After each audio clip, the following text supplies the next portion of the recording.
தருமபுரி மாவட்டத்தில் பங்குச்சந்தை முதலீட்டால் ஏற்பட்ட கடன் சுமையால் ஒரு தந்தை தனது மனைவி மற்றும் மகளை கொன்றுவிட்டு தானும் தற்கொலை செய்து கொண்ட சம்பவம் அப்பகுதி மக்களிடையே பெரும் சோகத்தையும் அதிர்ச்சியையும் ஏற்படுத்தியுள்ளது. தருமபுரி கோட்டைக்கோவில் அருகே உள்ள டிஎன்வி அடுக்குமாடி குடியிருப்பில் வசித்து வந்த 45 வயதான சந்தோஷிற்கு மனைவி சரண்யா மற்றும் 9வது படிக்கும் 14 வயதான மகள் சாத்விகாவும் இருந்துள்ளனர். ஒரு சாதாரண குடும்பமாக வாழ்ந்து வந்த இவர்களின் வாழ்க்கையில் பங்குச்சந்தை முதலீடுகள் பெரும் இடியாக இறங்கியுள்ளன. இன்று காலை பள்ளிக்கு சென்ற மகளை சந்தோஷ் வீட்டிற்கு அழைத்து வந்துள்ளார். வீட்டில் வைத்து மனைவி சரண்யா மற்றும் மகள் சாத்விகா ஆகிய இருவரையும் சந்தோஷ் கொலை செய்துள்ளார். சொல்றேன், என் பொண்டாட்டி புள்ளனா உயிர், அவங்களெல்லாம் தனியா விட்டு போக முடியாது. நாங்க எல்லாம் ஒன்னா போறோம். எங்க அம்மாவை தான் கூட்டு போனோம். அதுல எங்க மாமாவை போட்டு கெடுத்துட்டாரு. இல்லைன்னா நான் இந்நேரம் எங்க அம்மாவையும் கொண்டிருப்பேன். எங்க அம்மா என்ன பண்ணுன்னு தெரியல. நான் கொலை பண்ணல, கூட்டிட்டு போறேன். என் பொண்டாட்டி புள்ளி என் கூட நான் கூட்டிட்டு போறேன்.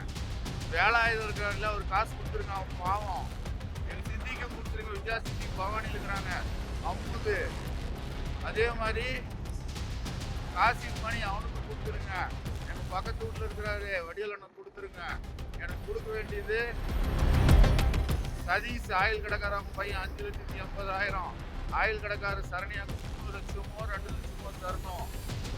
சந்தோஷ் டிஎன்வி ஸ்கூலில் வேலை செய்கிறான், அவன் 3 லட்சம் தரணும். கவிதாமஸ் குமார் கறி காசு 1.5 லட்சம் தரணும். காபா ஓட்டு ரெஸ்டாரண்ட் கார்த்தி 2.30 தரணும். இதெல்லாம் கலெக்ட் பண்ணி கொடுத்துருங்க. அவ்வளோதான் என்னால் முடியும். ராமு, என் சொத்து ஐயனாருக்கும் உண்டுதான். உனக்கு அந்த 50 லட்ச ரூபா பத்திரம், அந்த பத்திரத்துக்கு என்ன தேவையை எடுத்துன்னா ஐயனார் கொடுத்துரு. அவங்க நிறைய பண்ணிட்டாங்க. நினச்சிக்கோ ராமு, என்னையும் என் பொண்டாட்டிக்குள்ளேயும் ஒரே இடத்துல வச்சு எரிச்சிருங்க 3 பேரையும். நான் பொண்ணு கொஞ்ச நேரத்தில் லாரியிலையோ பஸ்லையோ தலை விட்டுருவேன். கொலைகளை முடித்த கையோடு சந்தோஷ் ஒரு வீடியோவை பதிவு செய்து சமூக வலைதளத்தில் வெளியிட்டுள்ளார்.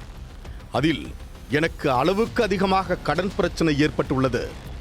என் மனைவி மற்றும் மகளை கொலை செய்யவில்லை, அவர்களை என்னோடு அழைத்து செல்கிறேன். அவர்களுக்காகத்தான் நான் ஷேர் மார்க்கெட்டிற்கு சென்றேன். தயவு செய்து யாரும் ஷேர் மார்க்கெட் போகாதீர்கள் என்று உருக்கமாக பேசியுள்ளார். அந்த வீடியோவில் தனது மனைவி மற்றும் மகளை கொன்ற விதம் குறித்தும் தனக்கு கடன் கொடுத்தவர்கள் யார் என்பது குறித்தும் அவர் குறிப்பிட்டுள்ளார். தனது சொத்துக்கள் அனைத்தையும் தனது மச்சான் ராமுவிற்கு கொடுத்துவிட வேண்டும் என்றும், தனது தாயையும் கொல்ல திட்டமிட்டிருந்ததாகவும், ஆனால் மாமனாரின் தலையிட்டால் அது நடக்கவில்லை என்றும் பகிரங்கமாக தெரிவித்துள்ளார். யாராருக்கு பணம் தரணுமோ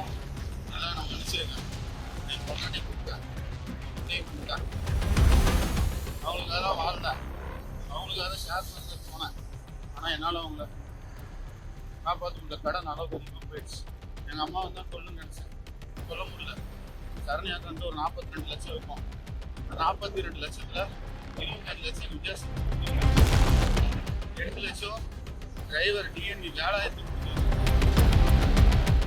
8 லட்சம் காசி மணி கொடுத்துருங்க.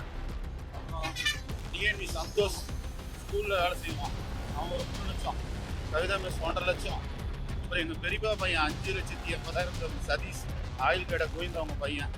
அப்புறம் ஆயில் கடை கோவிந்த என் பொண்டாட்டிக்கு ஒரு 3 லட்சம் தரணும். ஓட்டு ரெஸ்டாரண்ட்டில் 2 லட்சம் தரணும். இதெல்லாம் வடிவலன் கொடுத்துருங்க. என் பொண்டாட்டி நகை இந்தியன் ஓவர்சீஸ் பேங்க் இருக்கிற நகை, ஃபெடரல் பேங்க் இருக்கிற நகை, அன்னசாகரத்தில் இருக்கிற சொத்து, கோயில் நிலம் தான், அதெல்லாம் ஐயனாருக்கு கொடுத்துருங்க. எங்கள் அம்மாவையும் தான் கொள்ளுன்னு நினச்சேன். உடம்புலையும் மனசுக்கு தெப்பு இல்லை. என் பிள்ளைய மண்டை வச்சு கொண்டாடி முடிச்சு 10 நிமிஷம். யாரும் ஷேர் மார்க்கெட் பண்ணாதீங்க.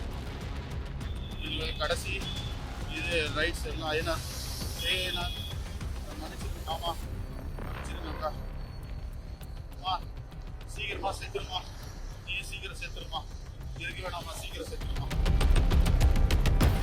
வீடியோவை பதிவு செய்து முடித்த பிறகு தனது இருசக்கர வாகனத்தில் சேலம் தேசிய நெடுஞ்சாலைக்கு சென்ற சந்தோஷ் அதியமான் கோட்டை அருகே சாலையில் சென்ற லாரியில் விழுந்து தற்கொலை செய்து கொண்டார்.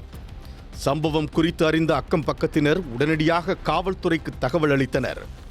தருமபுரி பொறுப்பு எஸ்பி SS மகேஸ்வரன் மற்றும் காவல்துறையினர் சம்பவ இடத்திற்கு வந்து வீட்டில் இருந்த சரண்யா மற்றும் சாத்விகாவின் உடல்களை மீட்டு பிரேத பரிசோதனைக்காக அரசு மருத்துவமனைக்கு அனுப்பி வைத்தனர். தடயவியல் நிபுணர்கள் சம்பவ இடத்தில் தடயங்களை சேகரித்தனர். சந்தோஷ் தற்கொலைக்கு முன்னதாக வெளியிட்ட அந்த ஆடியோ ஆதாரத்தை கைப்பற்றியுள்ள போலீசார் அதன் அடிப்படையில் கடன் கொடுத்தவர்கள் யார் யார், கடன் சுமை எவ்வளவு, வேறு ஏதேனும் காரணங்கள் உள்ளனவா என்பது குறித்து தீவிர விசாரணை மேற்கொண்டு வருகின்றனர்.